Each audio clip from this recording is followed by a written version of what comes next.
Thank you for being here. Today we're talking about narcissism, an idea that shows up everywhere from pop culture to our personal lives, often with more heat than light. My goal in the next few minutes is to bring clarity, what narcissism actually is, how it differs from healthy self-esteem, and why understanding it matters for relationships, workplaces, and our own growth. When people hear narcissism, they often picture someone who's arrogant and attention-seeking. That can be part of it, but the story is more complex. Narcissism exists on a spectrum. On one end are traits we all have at times, wanting to feel special, enjoying recognition. On the other end is a rigid, persistent pattern that can harm well-being and relationships, sometimes rising to narcissistic personality disorder. And there are different expressions.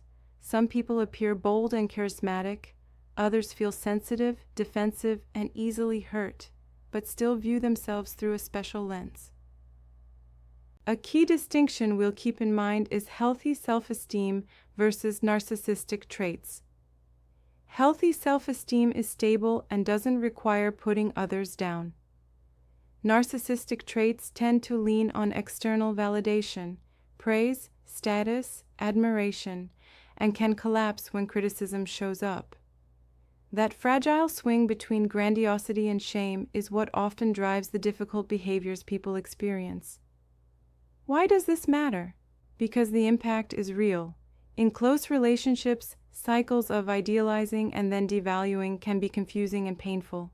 In teams and organizations, charisma and vision can coexist with entitlement, blame shifting, or a climate of fear. At the same time, not everyone with narcissistic traits is abusive, and change is possible, especially when people are motivated and supported.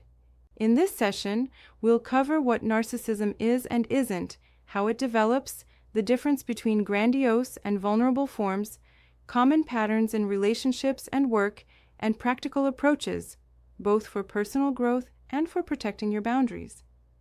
This is an educational overview, not a diagnosis.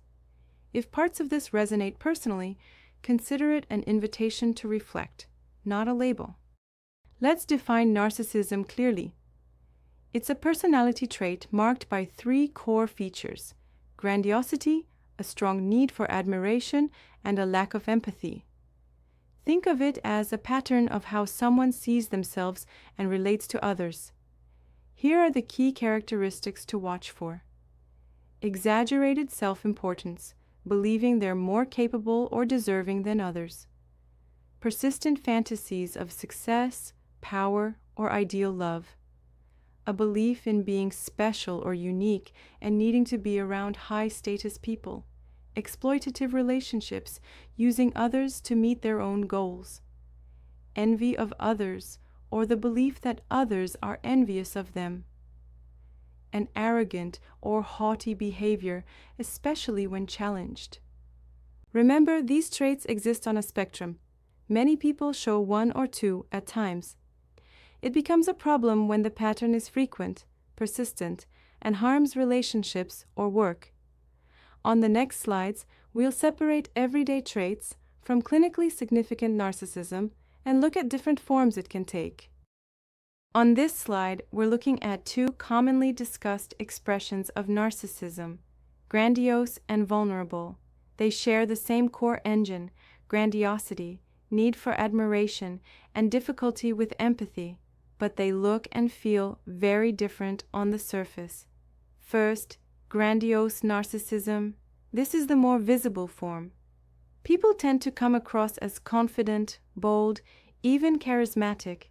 They seek attention, take up space, and are comfortable being in charge. You might notice exaggerated self-importance, bragging, and a tendency to dominate conversations. In the short term, this can read as strong leadership or vision. But under stress or criticism, entitlement, dismissiveness, and exploitation can emerge.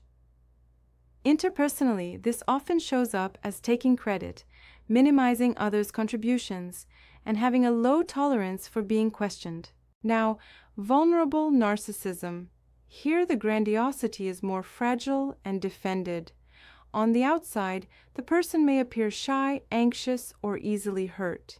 Inside, there's still a powerful need to feel special and admired, but it's mixed with shame, insecurity, and hypersensitivity to rejection. You might see withdrawal after slights, rumination about not being appreciated, and passive-aggressive or covert forms of entitlement, like believing the rules shouldn't apply to them because they've suffered or are misunderstood.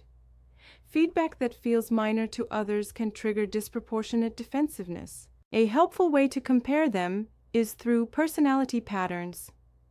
Grandiose narcissism tends to pair with higher extroversion and lower agreeableness, so more outward dominance, less warmth. Vulnerable narcissism often pairs with higher neuroticism, more anxiety, negative affect, and social sensitivity. Both styles can create turbulence in relationships just through different pathways, one through overt domination, the other through withdrawal, resentment, and covert control. It's important to note that these are not rigid boxes. People can shift between them depending on context, seeming grandiose at work where they feel powerful and vulnerable at home where they feel exposed. Also, not everyone with these traits has narcissistic personality disorder. Diagnosis depends on severity, rigidity, and impairment. Key takeaway: don't just look for loud arrogance, also look for the quieter version, fragile self-worth that still centers the self. Recognizing both forms helps us respond more effectively, whether that means setting clear boundaries, offering grounded feedback, or seeking professional support when patterns are persistent and harmful. Let's talk about where narcissistic traits come from. There isn't a single cause. Think of it as a recipe with several ingredients that combine differently for each person. First, biology and temperament. Some people are simply born more sensitive to reward, status, or threat. Traits like high impulsivity or low agreeableness can make admiration feel especially reinforcing and criticism especially painful. Twin studies suggest there's a heritable component to narcissistic tendencies, though genes don't determine destiny. They shape sensitivity to the environment. Second, early experiences. Two opposite-seeming patterns can both contribute. Overvaluation, being told you're exceptional without realistic feedback, can inflate grandiosity and entitlement. On the other hand, inconsistent caregiving, neglect, or harsh criticism can create deep insecurity and shame. In that context, grandiosity can become a shield. If I'm perfect or special, I won't feel small or get hurt. Some families also model conditional love, affection tied to achievement or status, which trains a person to chase admiration to feel worthy. Third, learning and reinforcement. When attention-seeking or domineering behavior reliably brings rewards, praise, status, compliance, it gets strengthened. Social environments that look the other way when people exploit others also teach that entitlement works. Over time, these habits can harden into a style of relating. Fourth, culture and context. We live in systems that often reward visibility, competitiveness, and self-promotion. Social media can amplify validation loops. Post, get likes, feel a brief high, then crave the next hit. Certain industries or roles, sales, entertainment, high-stakes leadership, may disproportionately reward grandiosity and risk-taking, making those traits feel normal or even necessary. Fifth, protective and maintaining cycles. Even when someone recognizes a problem, the short-term relief from admiration can overpower long-term goals. The cycle looks like this. A dip in self-worth leads to seeking validation. That produces a quick boost. Then criticism or comparison triggers shame. And the person doubles down on defenses, blame, bragging, or withdrawal. Relationships strain, which then confirms the belief that others are the problem, keeping the cycle alive. A few important caveats. Not everyone exposed to these factors develops narcissistic traits. They interact with resilience, relationships, and opportunities for corrective experiences. Also, traits exist on a spectrum. Some people have a noticeable style without significant harm. Others meet criteria for a personality disorder when patterns are rigid and impairing. Key takeaway: narcissism is multifactorial, part temperament, part experience, part culture, and sustained by reinforcement loops. Understanding the why doesn't excuse harmful behavior, but it does show where change is possible. Realistic feedback, stable self-worth, healthier reinforcement, and supportive contexts. Now let's look at how narcissistic traits play out beyond the individual, specifically in close relationships and in broader social settings. Starting with relationships, one common pattern is the idealized devalue cycle. Early on, partners, friends, or colleagues may be put on a pedestal. There's charm, intensity, and rapid closeness. But as normal differences emerge, the person's need to protect a grandiose self-image can trigger devaluation, criticism, coldness, or withdrawal. This whiplash is confusing and painful, and it trains others to walk on eggshells. Another impact is empathy gaps. When someone is preoccupied with status or self-image, they can miss or minimize others' feelings. That doesn't always look like shouting. It can be subtle, interrupting, turning conversations back to themselves, or dismissing needs as overreactions.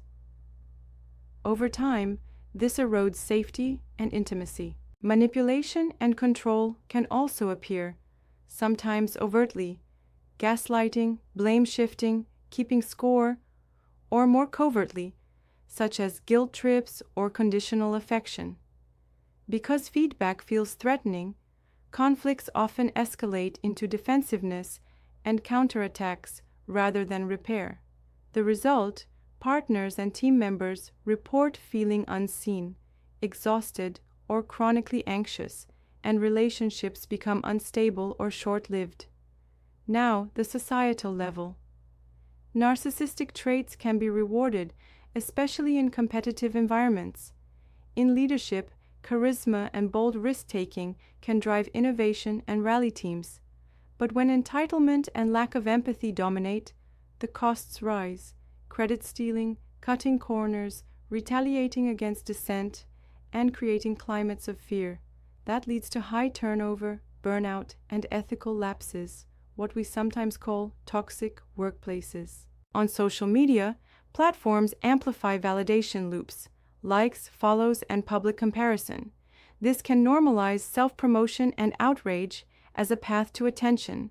While visibility can have upsides, for advocacy and entrepreneurship, the constant external comparison can fuel dissatisfaction, polarization, and performative empathy. In communities and public life, high-profile narcissism can erode trust. When leaders prioritize image over integrity, people become cynical about institutions. Decision-making may skew toward short-term wins and spectacle rather than long-term well-being. Research links higher narcissistic traits with greater aggression after ego threats, which can show up as harassment, bullying, or scapegoating in schools and workplaces. It's important to add nuance. Not everyone with narcissistic traits is abusive, and some channel ambition into pro-social goals when they're held accountable and supported. Systems that reward transparency, collaboration, and constructive feedback can harness confidence while curbing harm. Key takeaway: the impact is two-sided. There can be energy and vision, but without empathy and accountability, relationships suffer and cultures corrode. Building healthier dynamics means setting clear boundaries, reinforcing pro-social behavior, and valuing integrity as much as achievement. By now, we've defined narcissism and its impacts. This slide focuses on recognizing patterns early so you can respond thoughtfully rather than reactively. Start with consistency over time. Anyone can have a braggy day. What we're looking for is a repeated pattern across settings, admiration seeking when things go well, and blame or withdrawal when challenged. Track behavior, not just charm or credentials. Common interpersonal red flags, love bombing or fast-tracking closeness, followed by coolness once the novelty fades. Conversation control, frequent interruptions, one-upmanship, or steering everything back to their achievements. Entitlement tells, special rules, chronic lateness with thin apologies or expecting exceptions others don't get. Accountability avoidance, deflecting feedback, rewriting history, or flipping the script so you become the problem when you raise concerns. Empathy gaps, difficulty staying with your feelings, quick pivots to their stress or minimizing your experience. Retaliation after boundaries, subtle punishment, stonewalling, sarcasm, withholding support when you say no. Workplace indicators, credit capture, spotlighting wins as personal triumphs, externalizing losses to the team. Image management over substance, performative effort, big promises, low follow-through when attention wanes. Dissent suppression, rewarding praise, sidelining critics, or labeling questions as negativity. Internal cues to notice in yourself. You feel energized at first, then increasingly anxious or confused. You're editing yourself to avoid triggering defensiveness. You keep seeking the good version of the person you saw at the start. Context and cautions. Some behaviors have other explanations: stress, trauma, cultural norms, neurodiversity. Avoid armchair diagnosing. Focus on impact and patterns. Traits exist on a spectrum. Red flags are signals to slow down, gather more data, and set boundaries, not to slap on labels. What to do when you notice these signs? Test with small boundaries. Requests for shared decision-making, clearer timelines, or accountability check-ins. Watch the response. Seek corroborating perspectives from people who've interacted with them over time. Document agreements and outcomes at work to reduce gaslighting cycles. If the pattern persists and harms you, consider distancing, role adjustments, or professional support. Key takeaway: look past the highlight reel. Consistent patterns, reactions to limits, and how you feel over time are the clearest indicators. Recognizing red flags early gives you options before the costs compound 9:08 a.m. This slide is about what you can do, not to fix someone else, but to protect your time, energy, and values when narcissistic patterns are present. Start with mindset. Boundaries are limits you set on your own behavior and availability, not tools to control another person. Aim for calm, consistent, and specific. You don't need a courtroom brief, just clear guardrails and follow through. Core skills: name the behavior and the impact. Keep it brief and neutral. When meetings run over because of last-minute changes, my deadlines slip. State the limit and the consequence you control. I'll stay 10 minutes past the hour. After that, I'll reschedule. Offer a collaborative path where possible. If priorities shift, let's update the task list so we're aligned. Hold the line without extra explaining, over-justifying invites, debate and derailment, communication templates, personal. I'm not available for jokes about my appearance. If it happens again, I'll take a break from the conversation. Work. I need written confirmation on role ownership. If we can't align today, I'll pause my part until we do. Digital. I won't respond to messages after 7 p.m. I'll get back to you in the morning. De-escalation tips. Don't chase validation. If you're baited into proving your point, you've left the boundary. Return to the limit. We see it differently. My decision stands. Use the broken record technique. Calmly repeat your boundary without new arguments. Timeouts are legitimate. I'm going to step away and revisit this at 2 p.m. Protective habits. Document agreements, deadlines, and decisions in writing. This reduces gaslighting and memory disputes. Control access points, schedule calls, set response windows, and avoid drop-in debates. Strengthen your support system, mentors, HR, friends, therapy. Isolation makes manipulation easier. When collaboration is required, structure it. Agendas, turn-taking, and defined decision rights keep conversations anchored. Focus on shared incentives. Tie requests to goals they value, timelines, visibility, metrics. Give feed-forward instead of blame. To hit Friday's launch, we need sign-off by noon Thursday. What to avoid: diagnosing or pathologizing in conversation. Discuss behaviors and impacts, not labels. Emotional overexposure. Vulnerability can be weaponized. Share selectively until trust is earned. Ultimatums you won't keep. Inconsistent follow-through trains others to ignore your limits. Exit criteria: escalating retaliation for reasonable boundaries. Repeated violations after clear communication and documentation. Harm to safety, reputation, or well-being. At that point, consider changing roles, teams, or ending the relationship and seek professional guidance.